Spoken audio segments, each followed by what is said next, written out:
there's simple practices, principles and practices that help us at any time in life and in every time of life. And there's things we ought to be doing, especially in the dark times, to make those shifts. Like a couple of the S's are your standards, right? In life, you get what you tolerate.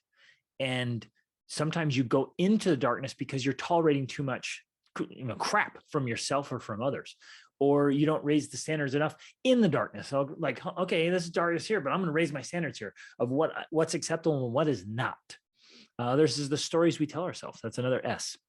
And especially when we're in darkness, man, the stories can get brutal and completely wrong, right? We'll just keep repeating and telling ourselves these stories of why this happened, or why it can't happen, or why this is going on, or who we are. I'm not good enough, and this, I'll never change, and there's no hope, right? And on and on. And we keep telling ourselves these stories, and we get in this dark echo chamber, and the stories go on and on and on, and we have to stop, and we have to rewrite the stories and change the stories and transform the stories, especially if something has happened that brought in the darkness.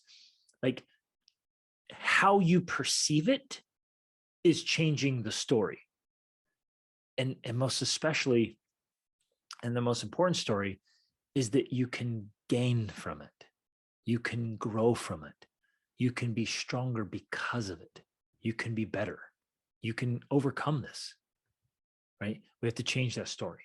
And the scripts is another S that's in there. I won't dive into all of them in this episode, but gentlemen, darkness will come, and we need to face it, and we need to be strong and prepared for it.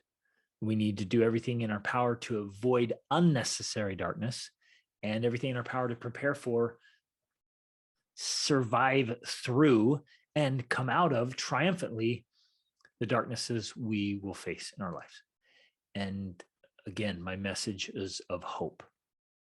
You can make it through this, and you can come out on the other side better, stronger, forged, refined, improved, wiser, more fully developed on the other side of darkness. And so if you're in it now, get the help you need. Address the biology, the psychology, the sociology, the spirituality. Reach out if you need to. I'm happy. In fact, I'm happy to do this to answer questions for in these episodes for any questions, but especially if you're in the darkness and you have particular questions about that, or get the support, get the camaraderie, get the tools, get the training, get the tribe. I'll put a link in the show notes for those of you ready to join the masterclass and tribe. But whatever you're doing, when you're in the darkness, establish and maintain things that keep you in a healthy place, even a good place while you're in it. It doesn't have to get worse, right? And then when you're ready, when the time is right, come out of the darkness and into the light, and be the very best version of yourself. Gentlemen, be the man.